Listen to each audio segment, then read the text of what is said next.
Eternal God, may only the truth be spoken here and the truth heard here, in the name of the ascended Christ. Amen.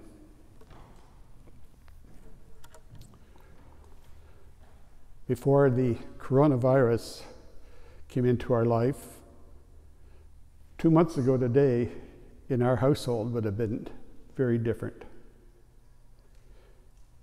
First of all, at 9 o'clock in the morning, 2 months ago today, both Faye and I would have been down to get our hair, which had grown for about a month at that point, to have it cut back, trimmed, and get it ready so that we could go off to St. Bart's.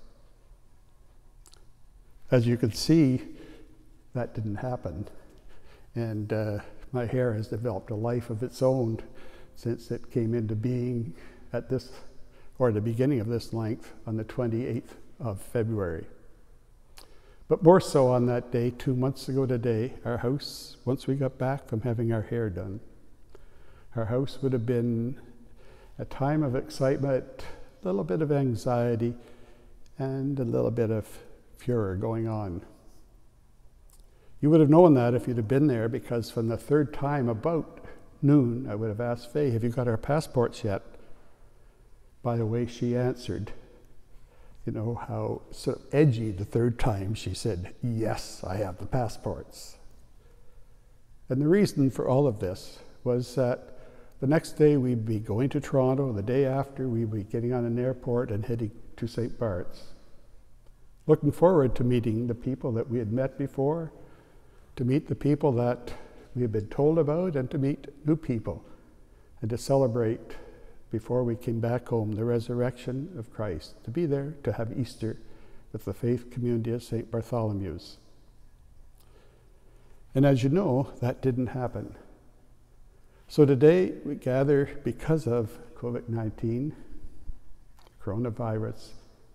We gather to say hello to those that have known, to say it's good to meet you to those that have heard about and those present, and just to embrace new people.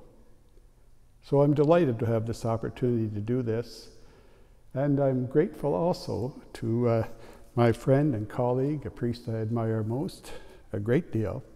I shouldn't say most about him, but a great deal, who allowed this to be recorded in the Church of St. James in our home city now of Kingston, Ontario, a city, small city on the end of Lake Ontario where the St. Lawrence River begins. And I'm grateful to Andy for allowing this to take place, and for all those who also set it up.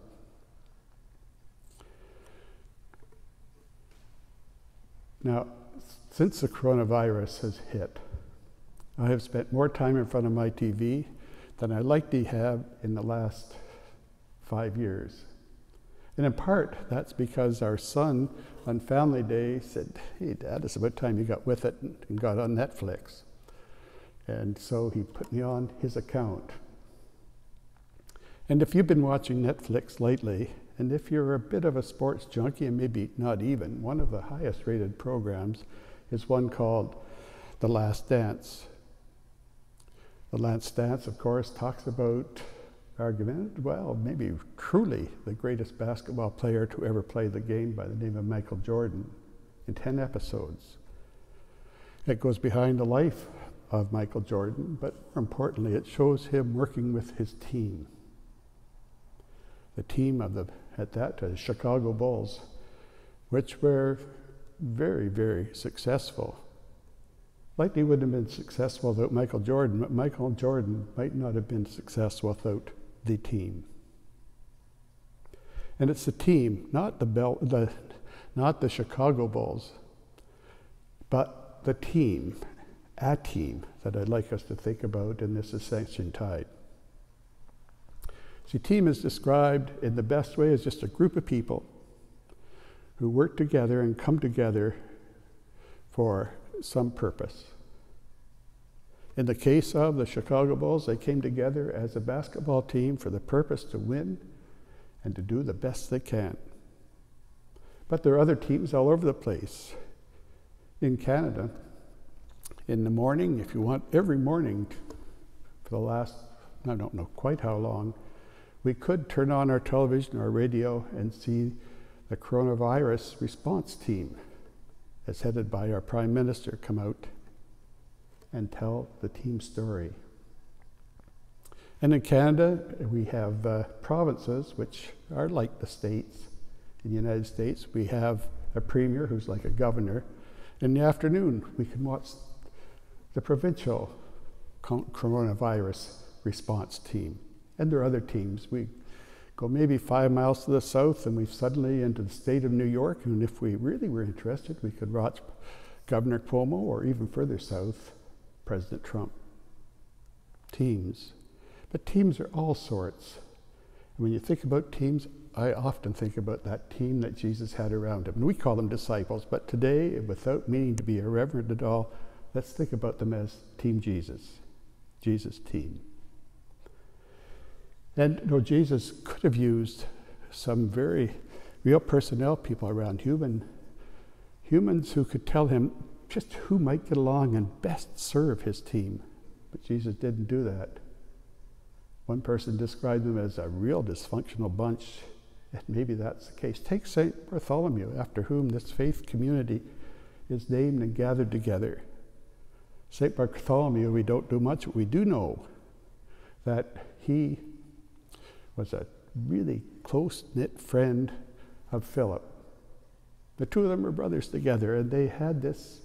You don't hear about one, and then unless you hear from the other, very rarely do you hear about one without hearing about the other. And if, as some people would say, Nathaniel in John's Gospel is in fact John's name for Bartholomew, then, and don't forget too that Nathaniel was introduced to Jesus by Philip, then we have another part of maybe who Bartholomew is, a sarcastic guy who said, "Can anything good come out of Nazareth?"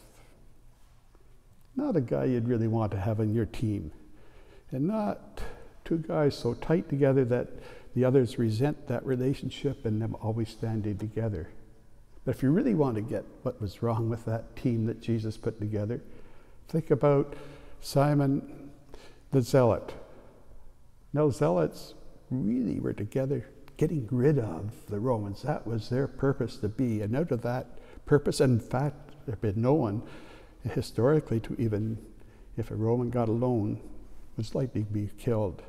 The zealots were zealous.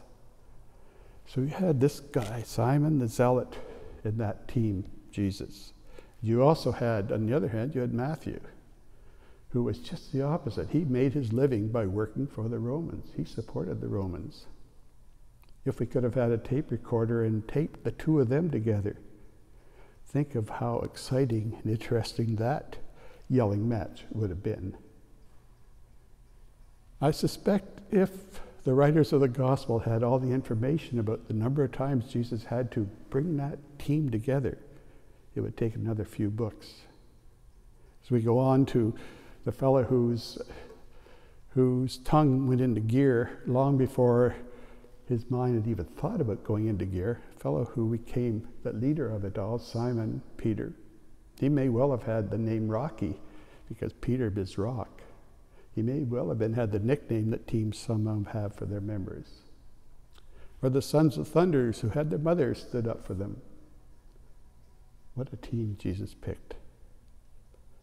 And that they were Jesus' team. And they were a team that were with him through the boondocks, through Galilee, down through Samaria, down to Jerusalem. The team that never seemed to quite get it, what Jesus was saying. But they think Jesus may have got the template that day when he walked in over the Mount of Olives and came down with the gathering crowd and the parade. People cheering him. Yes, he was going to be the Messiah. The man of God, the man of economics, the man of political power, the one who was going to kick the Romans out. He'd got the template finally, that team likely thought, that it all came crashing down. And we know how the team forgot the things that Jesus talked about love and equality and all the people being important in the eyes of God.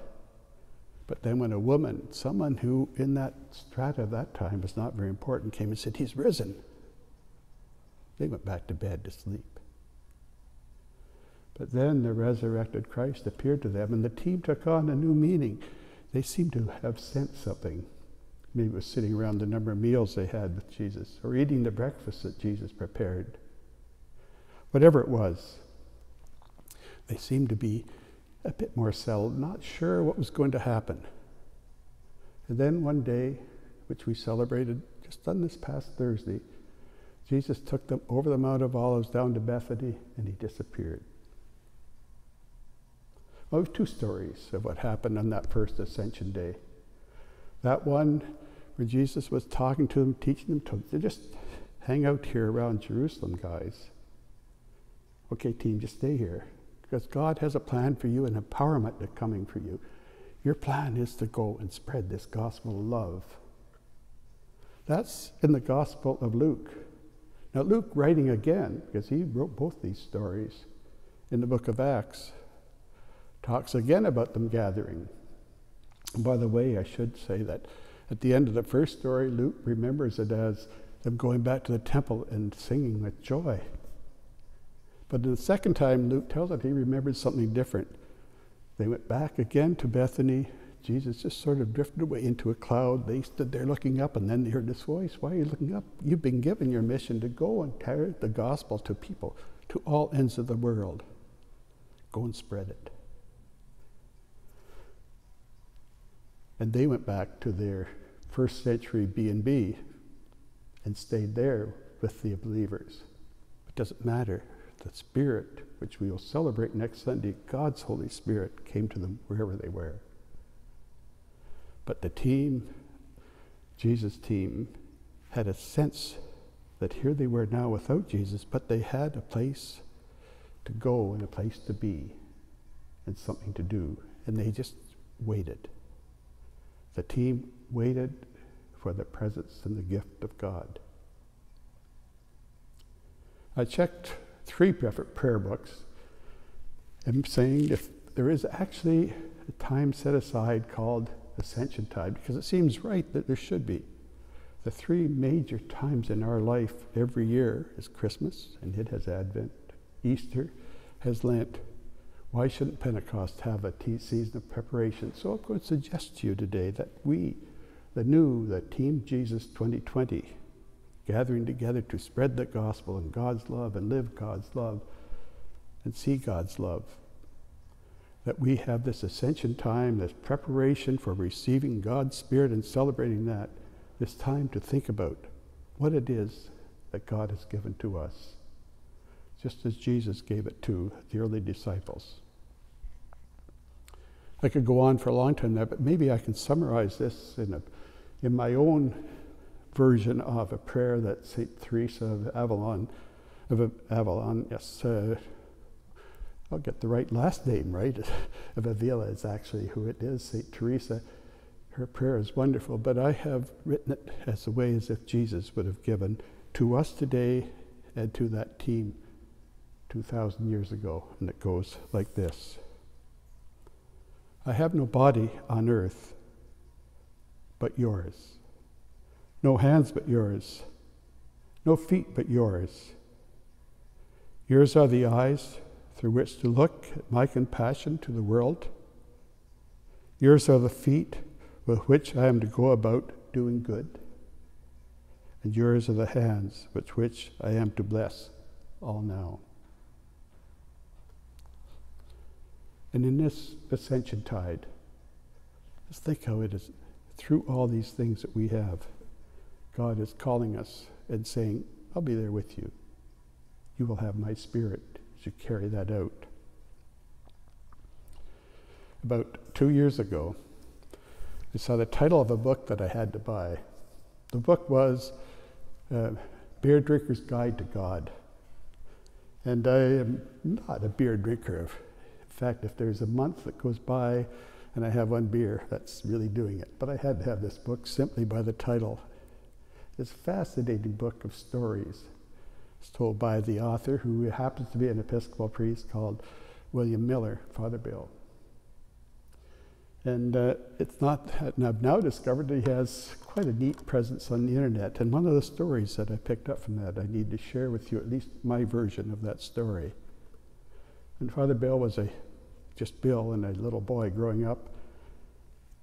A person of great renown, a fellow who had sold it all and went off and worked with people in Central America, came back to Texas where Bill is living and visited his parents, and then he would say, as he was leaving, and Father Bill remembers him doing this more than once, saying, "Vayas con Dios, go with God." He said, but don't ever believe that God is your co-pilot, because by that means God just comes along with you and you do your whims and everything else, but go with God. Be God's co-pilot. Be with God and follow God's mission and expect God to be with you. That God, who today, or this day, the third day of the season of Ascension Tide, this God, Father, Son, and Holy Spirit, the God who creates, the God who redeemed, and the God who sanctifies, in whose name I dare to speak. Amen.